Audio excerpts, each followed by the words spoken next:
Hamza Shahbaz Punjab assembly के बाहर media से गुफ्तगू कर रहे हैं। पंजाब की आवाम को और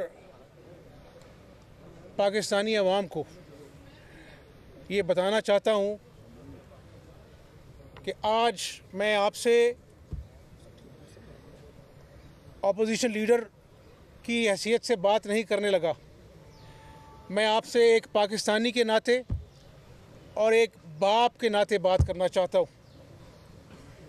मरी का जो सानिया है उसने कौम के दिल छलनी कर दिए और जहाँ पर कौम के दिल छलनी हैं वहाँ पर हुक्मरानों की बेहिसी ने भी तमाम हदें तोड़ दी हैं। ये मीडिया सारा जानता है कि जब सानिया साहिवाल हुआ, मैं उस बच्ची के घर गया था। उस बच्ची ने कहा कि उसकी आंखों में आंसू थे। उसने कहा कि अंकल, मैंने कहा कि खुदारा मेरे बाप को ना मारो, मेरे बाप को छोड़ दो। उसी जगह पर जब मैं सानिया मरी में, जहाँ पर 23 लोग फौत हो गए, फातिहा कहने गए तो सारे मंजर मेरे सामने आ गए।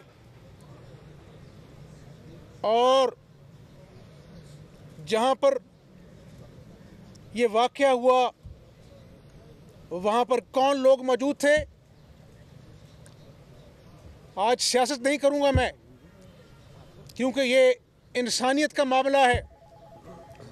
वही शेख रशीद साहब, जब 70 लोग जल गए ट्रेन हादसे में, इनको तौफीक ना हुई कि उसकी खिलाफ कार्रवाई करते या अपने आप को कटहरे में लेके आते कि 70 लोग अल्लाह को प्यारे हो गए और उस दिन कहते हैं कि सब ठीक है। ये उस्मान बुज़दार जो सानिया मरी की रिपोर्ट इस तरह ले रहे थे जिस तरह कोई बहुत बड़ा तीर मारा है। जब बच्चियां पुकार रही थी कि हमें सर्दी लग रही है, हमें भूख लग रही है, हमारी गाड़ी के रास्ता बनाओ, बर्फ़ ने सब कुछ जाम कर दिया है, तो ये वसीम अकरम प्लस बकौल इमरान खान तंजीम साजी का इजलास कर रहे थे। इमरान नियाज़ी साहब, जब लोग पुकार रहे थे कि हमारे प्यारे मर रहे हैं, तो वो हेलीकॉप्टर कहाँ था जो रोज़ आपको बनी गाला से प्राइम मिनिस्टर हाउस का सफ़र कराता है, जो चंद मिनटों का रास्ता है? बुज़दार साहब, वो हेलीकॉप्टर कहाँ था कि जब लोग कोरोना से और डेंगू से मर रहे थे, आप हेलीकॉप्टर के ऊपर डेंगू और कोरोना को तलाश करे थे? वो हेलीकॉप्टर कहाँ था जब लोग को अपनी जानों के लाले पड़े थे? तो इंसानों की ज़िंदगी में हादसे होते हैं, लेकिन जिस तरह मैंने कहा कि इस तरह के बेहुस हुक्मरान हमने नहीं देखे। मैंने बात आज असेंबली में करनी थी, लेकिन मैं पाकिस्तानी कौम को बताना चाहता हूँ, मैं कह हूँ स्पीकर साहब को कि मैं आज एक बाप और एक पाकिस्तानी के नाते, जिस तरह मेरी बच्ची है, जब मैंने सोशल मीडिया पर उन बच्चियों को जिनके माँ बाप उनको खुशियाँ पिकनिक मनाने लेके गए थे, उनकी लाशें उठाकर आए, तो किसी भी पत्थर दिल का भी दिल पिघल जाता है। लेकिन जब बलोचिस्तान असेंबली में कोई मेंबर बात करता है तो वो लाइव उनके लोग सुनते हैं। पंजाब असेंबली में वो अपोजिशन लीडर की हैसियत नहीं है, एक मेंबर का हक है कि वो बात की जाए, लेकिन बावजूद मेरी दरख्वास्त के उस पर अमल ना हुआ। मैं असल मुद्दे पे आता हूँ। तो मैंने आज पंजाब की आवाम को कहना चाहता हूँ कि क्या 15 लोग मुअत्तल कर कर, जिनकी बच्चे चले गए, जिनकी दुनिया उजड़ गई, आप उनके साथ घिनौना मजाक कर रहे हैं? उस्मान बुज़दार साहब, आप 15 क्या 15 लाख लोग भी मुअत्तल कर दें, मुस्लिम लीग नून इंशाअल्लाह ताला तब तक चैन से नहीं बैठेगी जब तक असल सानिया मरी के ज़िम्मेदारों का तयन नहीं हो जाता। और उसके लिए पार्लिमानी कमेटी की तजवीज़ मैंने दी है और मैंने कहा है स्पीकर साहब को कि ये असम्बली है अल्लाह की भी असेंबली लगनी है क़यामत वाले दिन, और पूछा जाएगा हमजा शहबाज से, पूछा जाएगा उस्मान बुज़दार से कि जब मेरी मखलूक भूखी मर रही थी, जब मरी में बच्चियां दुहाई दे रही थी कि हम मर रहे हैं हमें बचाओ, तो आपने क्या किया। मैं ये भी बता दूं कि ये 5 जनवरी को अलर्ट जारी हो गया था, वेदर अलर्ट, और वहाँ पर अरबों रुपए की मशीनरी जो शहबाज शरीफ साहब के दौर में ख़रीदी गई, जो 6 फीट से नीचे जाकर बर्फ़ साफ़ करती है, वो खड़ी रही।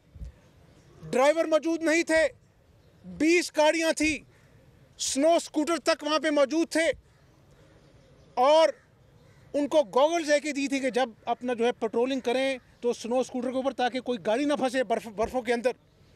SOPs बने हुए थे, शहबाज शरीफ साहब ने बनाए हुए थे, जोनिंग की हुई थी कि जहाँ पर ज़्यादा स्नोफॉल होती है और वो SOPs पे अमल होता था। शहबाज शरीफ साहब खुद IG से बात करते थे, ट्रैफिक पुलिस से बात करते थे, चीफ से, कि कितना काउंट हो गया, इससे ज़्यादा गाड़ी नहीं आने देनी। मुझे बताएं, जब 1,67,000 गाड़ी चली गई और मौसम ख़राब हो गया तो 9 जनवरी को उनको होश आई कि अब रस्ते बंद कर दो। तो ये घिनौना मजाक है और ये इस पर मिट्टी डालना चाहते हैं। इमरान नियाज़ी साहब सुन लें कान खोल कर, बुज़दार साहब सुन लें कान खोल कर कि हम आपको इस साने पर मिट्टी डालने नहीं देंगे। और मैं मीडिया से गुजारिश करूंगा कि आज जो टॉक शोज़ हैं उनका एजेंडा एक एंकर के हैसियत से मत मुरतब करें।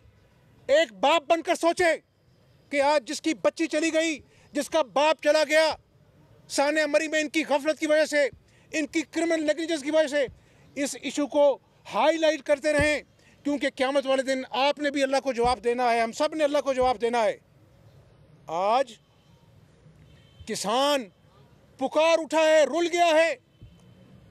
इस नियाज़ी साहब ने चीनी के लिए लोगों को लाइनों में खड़ा कर दिया, बुजुर्गों को, माओं बहनों बेटियों को जलील कर दिया 1-1 किलो चीनी के लिए। आज उसी तरह किसान, चाहे वो बहावलपुर के गोट हैं, कोट अद्दू है, मुल्तान है, बहावल नगर है, बहावलपुर है, सब रो रहे हैं। जो कीमत 2500 थी आज 10,500 की बोरी नहीं मिल रही, ब्लैक हो गई DAP। और नियाज़ी साहब फरमाते हैं कि DAP की पैदावार ज़रूरत से ज़्यादा हुई है। मुझे बताओ इमरान नियाज़ी साहब, अगर पैदावार ज़्यादा हुई है तो आज लोग लाइनों में लेकर क्यों DAP का इंतज़ार कर रहे हैं? अगर पैदावार थी, आपसे पूछा जाता है महंगाई बहुत हो गई, आप कहते हैं महंगाई कम है। आज मैं आपसे बात कर रहा हूँ, पाकिस्तानियों सुन लो, आज महंगाई के हवाले से पाकिस्तान का नंबर दुनिया में, रीजन की बात नहीं, दुनिया में 3रे नंबर पर है। पाकिस्तान 3रा दुनिया का महंगा तरीन मुल्क है। आज 350 अरब का टीका अवाम को लगा दिया गया, स्टेट बैंक को IMF का ग़ुलाम बना दिया गया। एक न्यूक्लियर पावर है पाकिस्तान, एटमी कुव्वत है, उसको आज IMF का ग़ुलाम बना दिया गया। ये वज़ीर आज़म था जो कहता था कि मैं खुदकुशी कर लूँगा और IMF से लोन नहीं लूँगा। आज फिर कहता है कि ये माफिया है। चीनी का बहरान आए, माफिया है, गंदम का बहरान आए, माफिया है, और अपना जो है खाद का बहरान है, माफिया है। ये माफिया किस बला का नाम है जो वज़ीर आज़म हाउस में वो बला बैठी है इर्द गिर्द आपके? नियाज़ी साहब, लोगों को ज़्यादा और चकमे ना दो। 50 लाख घर का वादा, 1 करोड़ नौकरियों का वादा, लोगों के घर गिरा दिए, नजायज़ तजावुज़ात है, अपना बनी गाला का महल रेगुलाइज करा दिया, और फिर रियासत मदीना की बात करते हो। 1 करोड़ नौकरियों का झांसा दिया, लाखों लोग बेरोजगार हो गए। जाओ देखो, बनी गाला से नीचे उतर के देखो कि लोग आज 74 साल में जो लोगों की आज हालत है वो कभी ना थी। मुझे चीखने की जरूरत नहीं है, लेकिन आज जब मैं लोगों के दुखों को महसूस करता हूं तो मुझे चीखना भी पड़ता है, बोलना भी पड़ता है, एहतजाज भी करना पड़ता है। लोगों की हाय सुनो। नए पाकिस्तान को तुमने अपने झूठों तले पुराने पाकिस्तान को भी दफन कर दिया। आज लोगों की आंखों में नाउमीदी है, गुस्सा है, लोगों की आंखों में खून उतरा हुआ है। दूध बच्चों से दूर हो गया, दूध की कीमत आसमान से बातें कर रही है। दहशतगर्दी को ज़रबे अज़म से हमने, अफवाज पाकिस्तान ने, रेंजर्स ने, पुलिस ने, सियासतदानों ने ख़त्म कर दिया। कराची की रौनकें बहाल हुई। तुमने सितंबर में एक मीटिंग की, अपना जो है वो नेशनल एक्शन प्लान की, सिर्फ एक मीटिंग की। और इधर एपेक्स कमेटी की बुज़दार साहब ने मीटिंग कोई नहीं की। वो एक मीटिंग हुई, उसका एजेंडा जो था वो कोरोना था। जब पुलवामा का वाक़या होता है, पार्लिमानी लीडर बैठते हैं, अस्करी क़यादत आती है और पाकिस्तान का मामला है, किसी की ज़ात का मामला नहीं। इमरान ऐसा पतली गली से निकल जाते हैं, कहने को इस मुल्क के जाली वज़ीर आज़म हैं। आज 50 किलोमीटर दूर लोग फौत हो गए मरी में दारुल खिलाफे से। शहबाज शरीफ के बूटों के ऊपर तुम तंज करते हो, आपको तौफीक नहीं हुई कि आप चले जाते हैं वहाँ पर खुद, और फिर ऊपर से आपके वफाकी वज़रा तमाशबीनी करते हैं। अपना फवाद चौधरी साहब का बयान सुना आपने 5 तारीख को कि जी ये इकोनॉमिक एक्टिविटी हो रही है, और फिर ट्वीट वापस लेना पड़ा। आज जब खाद का बहरान है, वो कहते हैं डॉलर जो है वो 200 तक चला जाएगा। मईशत का धर्म तख्ता हो गया, मईशत ICU में है। और फिर आज भी इमरान नियाज़ी को 4 साल बाद भी शरीफ फैमिली की याद सताती है। और भाई इंतकाम हमसे लिया है, हमें जेलों में डाला है, कोई परवाह नहीं है। लेकिन जो इंतकाम आपने पाकिस्तानी अवाम से लिया है नियाज़ी साहब, इसका खमियाजा भुगतना पड़ेगा, इसका हिसाब देना पड़ेगा। अल्लाह की अदालत में देना पड़ेगा, अवाम की अदालत में देना पड़ेगा आपको। इंशाअल्लाह आपको जाने नहीं देंगे, आपको पतली गली से निकलने नहीं देंगे, आपसे हिसाब लिया जाएगा। हमने तो अपना जो है वो मनी लॉन्ड्रिंग के इल्ज़ाम भी सहे, झूठे। यहाँ पर अदालती फ़ैसले मौजूद हैं, बरतानिया की नेशनल क्राइम एजेंसी की रिपोर्ट मौजूद है जो आपके तमाम इल्ज़ामात को झूठा साबित करती है। लेकिन एक रिपोर्ट है जो इलेक्शन कमीशन की स्क्रूटनी कमेटी ने बताई है, उसमें ने आपने अकाउंट्स भी छुपाए हैं, उसमें आपने अपने टी बॉयज़ के नाम पे पैसे भी मंगवाए हैं। और आज भी जब मैं आपसे गुफ्तगू कर रहा हूँ तो कनाडा और न्यूजीलैंड के अकाउंट तक अभी तक आपने रसाई नहीं दी है। 53 अकाउंट, उसका हिसाब ही नहीं दिया। और अभी ये 2009 से 2013 तक है। आप तो कहते थे ना कि ये अपना पनामा आया है तो वज़ीर आज़म इस्तीफ़ा दे, और जब सुरखरू हो जाएगा तो दोबारा कुर्सी पर बैठ जाए।